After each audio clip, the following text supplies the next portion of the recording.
2 years ago, I launched a campaign called HeForShe at the UN in New York.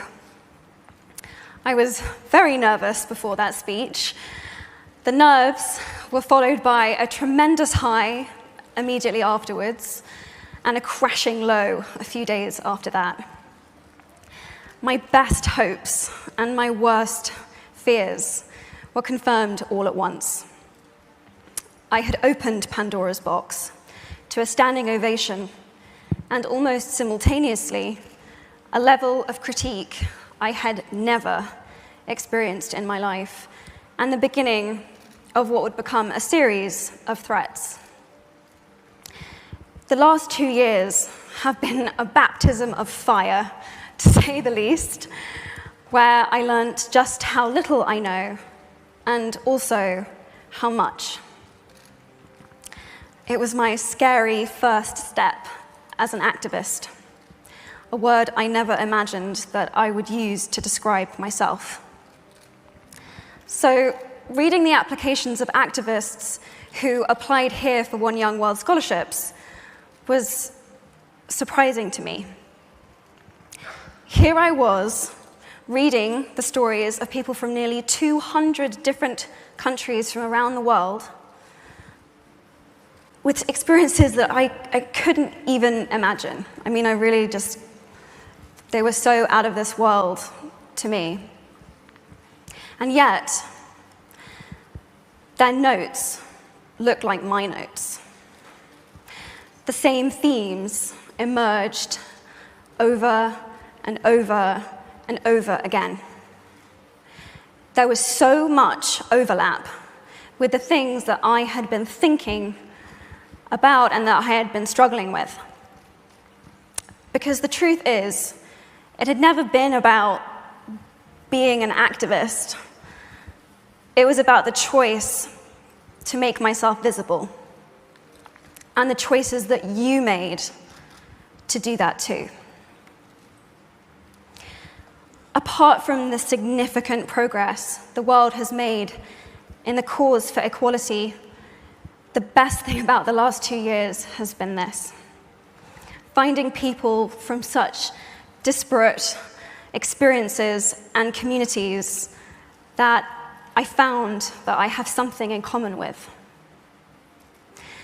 This is a community of artists, spiritual teachers, dreamers, thinkers, doers, who work together and support each other.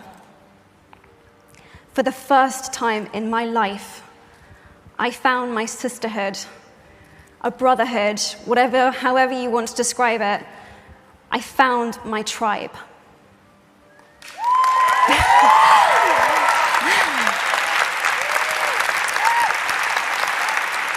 My hope for you, while you're here, is that you will find some of your tribe too. I really needed mine.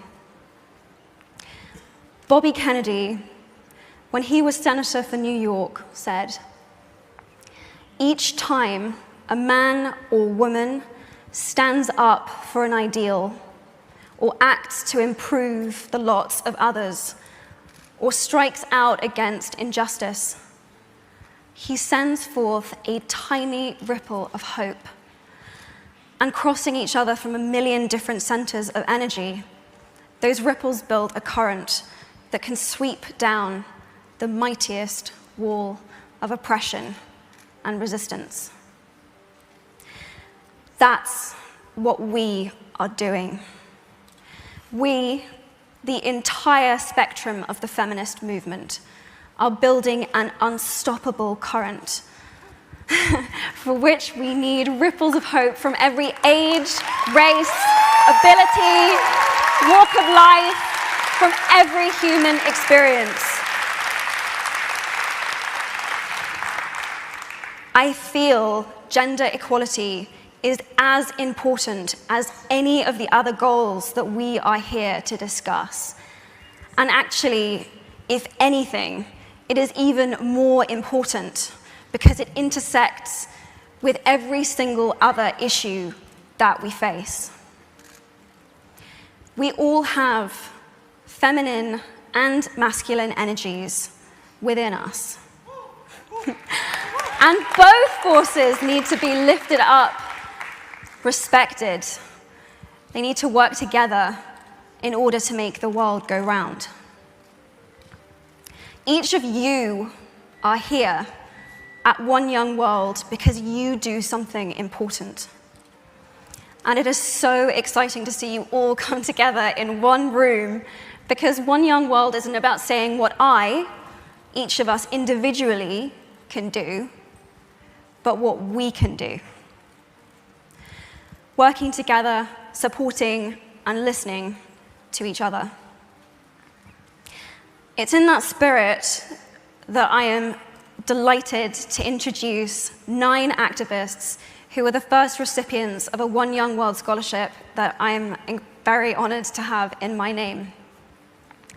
They are working to secure real progress towards a gender-equal world, and I hope that their stories will inspire you as much as they have inspired me. In a moment, I'm going to ask them to come onto the stage. But before I do, I want to offer a few statements of my own that I have struggled with and continue to struggle with on a daily basis, but that I have found inspiring. I want to ask you to take a moment. You can keep your eyes closed or keep them open, and ask yourself if these have any truth for you in them. I am willing to be seen. I am willing to speak up. I am willing to keep going. I am willing to listen to what others have to say. I am willing to go forward even when I feel alone. I am willing to go to bed each night at peace with myself. I am willing to be my biggest, bestest, most powerful self. These 7 statements scare the absolute shit out of me. But I know that they are at the crux of it all. At the end of the day, and when all is said and done, I know that these are the ways that I want to have lived my life. I know each one of you probably will have encountered one of these statements in the last 48 hours. And if you have, thank you for being here. I appreciate it. It's truly an honor to be here with you all. Thank you.